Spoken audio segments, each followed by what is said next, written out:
Welcome to another video, guys. In today's video I'm gonna be catching you guys up on what I've been doing on the 67 Ford Mustang.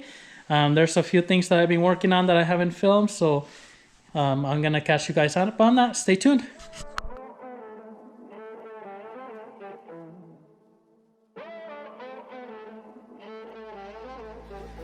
Music bed.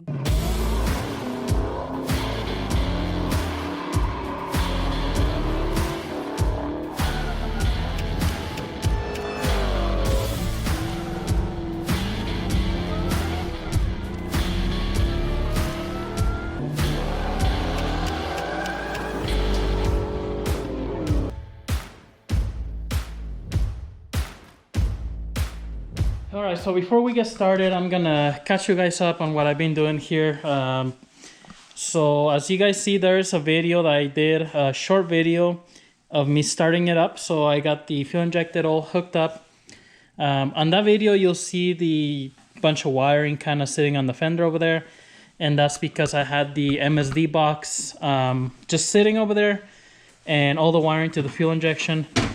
I just wanted to make sure that the car started before I continued. So I got it started running for a little bit. It seemed to start right up. So, you know, that fuel injection unit works pretty well. But I did move the MSD box down here. So it's going to live on the kick panel there. I'm gonna, once I put the kick panel actually on the car, I'm gonna mount it right there. So you'll be able to see it there, but I really, you know, I kind of decided to do it inside rather than the engine bay. I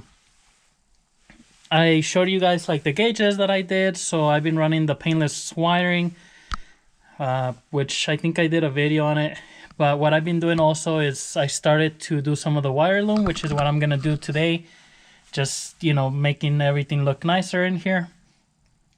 And then hooking up my ignition switch to the dash, my light switch, you know, getting all that on there. So that's kind of what's in store for today. I move all the wiring for the fuel injection kind of inside. You know, I have my little handheld controller up here. And been running, I did the heater defrost little vents here. I still need to do the ones on the ends, but that would be after I make the wiring a little bit nicer, because those go across there behind the dash. And then as far as everything else, I did get the gas tank all done, but I showed a video on that one. I think there's a small short video. I ended up cutting the front springs because if you guys remember on old videos, this thing was about 4 inches high here. And you know, I thought with the weight of the engine, everything, all the accessories, it was gonna go lower, but that did not happen. So I did purchase these, were supposed to be lowering springs, but the factory ones I actually cut as well. So I don't know. So I cut these. I cut about 1.5 coils off, which I think was a little bit too much, but once you cut them, you can't go back. Junior really likes the stance on it. You know, I mean, it looks really cool. It's nice and low. I just don't know, you know, once I'm driving if it's gonna be hitting or anything, but I think the tire will tuck in right in there. If not, I mean, I can always buy new springs and not cut them as much. The rear has gone, you know, it has settled a little bit, but there's still about 2 inches of gap there. So once I have the car pretty much where I can drive it just a little bit, I'll see if it goes down anymore. If it doesn't, then I'll have to work with something. I do really want to probably at least lower a 1 inch here on the back. But we'll see. I mean, that's not too bad right now. As far as in here, I mounted the radiator all the way. Air conditioner, I showed you guys that. I did mount the transmission oil cooler, so I bought a separate one instead of going to the radiator. And the lines, I put them through the frame here on the side. I bought some Fox body lines, which are metal, that go to the radiator, but with the long tube headers that I have in here, they were not gonna fit. And so, you know, I just decided instead of cutting those, I might as well went the original route, which I wanted to do rubber lines. And so they're on the frame. I bolted them down to the frame really nice. So, you know, if something happens, then I might at that point change them. But for now, that's how it's going to be. We'll see if this, you know, works out good in that location there. I might buy a small fan like the Celine has on the intercooler. It's a really small, maybe 6" by 6" fan, but they're really strong, and I might mount it to here to push the airflow better to this cooler. So we'll see what happens once I get it running. I got my radiator hoses done. So heater hoses, the heater control valves on. That gets controlled by the classic auto air. All that's done. Radiator hose. So this is a Fox body hose that I cut right under here and I spliced. You can somehow kind of see maybe. I just bought some plastic adapters and I cut it, made it shorter, and then adapted it. And then this side was a little bit smaller than this radiator inlet because the Fox body inlet is smaller, but I just put a little bit of grease and I was able to slip it over. So if something happens in the future, I have kind of like the factory hose for the 67 fits here and fits on the bottom there. So I would just cut that piece here. But for now, this worked. So and then this comes usually with the Fox body hoses, and I just put it here in case, you know, this belt slaps it. But the bottom, I also got it done. And so I don't know how well you can see that hose here, but that's, to be honest, I don't think this was a 67 hose. I think this was out of a F-150, like the 77 that I had. And it just fit. I trimmed it on the ends. It's a little bit, I mean, it's not like pinched, so but I can tell here it was getting a little bit too much of a radius. So my plan was to cut this here, shorten it, that way it expands this little bend, and then put one of those little adapters like I did on the top. But I'm gonna wait till, you know, I run the vehicle, and just to make sure this doesn't collapse. If it doesn't collapse, I'll leave it alone, that way there's not two more places where I can have a leak. If it does, then I'll cut it and then shorten it at that point. So the fuel lines are all run. I had a little bit of trouble because I was using an electric pump to pull the fuel from the tank, which I realized that pump was not working. It was trash. But after messing with it for a while, I got the fuel going. So everything is plumbed there. You know, it goes in here. This should be full of fuel now, the little command unit. And then the fuel injection unit pumps there. So that was all good. I did have to change my distributor. So my timing was 180 off. And I mean, I had this engine sitting on an engine stand for so long that at one point I took it out and messed it up. So I also replaced the valve cover gasket here on this side because it was leaking a lot of oil. Pretty much when I poured the oil in, it leaked. The gasket on this bolt here, it had gone in instead of going through the bolt hole. So pretty much this whole front area didn't have a gasket. So I redid this side. I don't think this side is leaking, but I'm gonna redo it anyway, so I still have to do that. This side, it's already loosened up. I just gotta get it done. So I have my nitrous hose here that goes through the inside. I have to finish hooking this up. So I mean, that's simple, but this is gonna go here to the solenoid, but I'm gonna run it on the inside of the vehicle. And so, you know, that's something else. And then the coil wires, which are here, I still have to mount the coil. When I got it started, I just set it on top here, but I used the bracket from a Fox body because I'm going to use the Fox body coil, and I just spent this tab here, and I'm going to mount this somewhere around here, probably right next to the solenoid here. And then here's my coil wire, so just hook onto here. So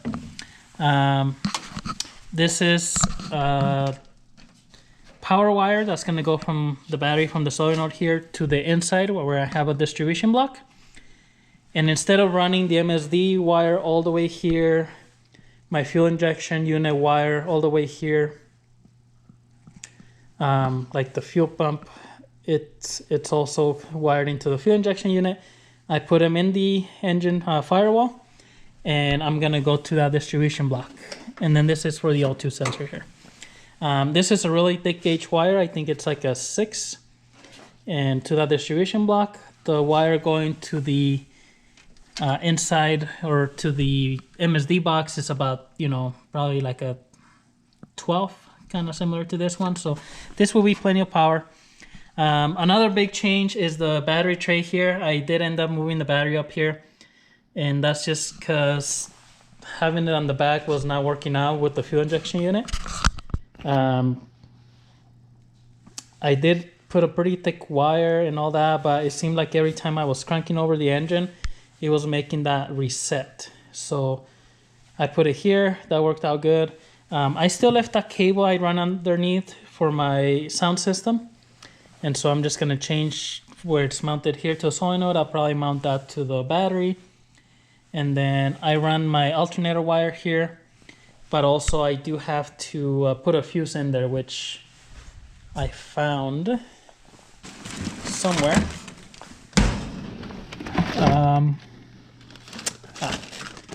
So this is the painless alternator fuse little box. So I'll have to run the terminals, you know, cut the wire, put the terminals, and then I'll mount this right there next to the battery somewhere. Not too bad, but it does have this nice cover on it, so it'll be protected. So I have to run that in, and then there's a lot more of that wiring that I have to, you know, loom on the inside and all that. So that's pretty much the progress so far. I'm sure there's things I'm forgetting, but that's kind of in a nutshell what I've been doing. So anyways, oh, and I also mounted the throttle cable. So I got the throttle cable. If you can kind of see, there's a, you probably can't see nothing. Let me get a light.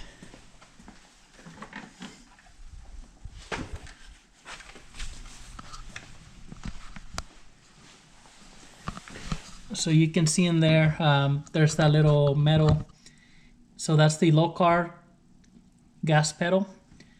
And so that pretty much holds the gas pedal on the inside. And then I have the cable.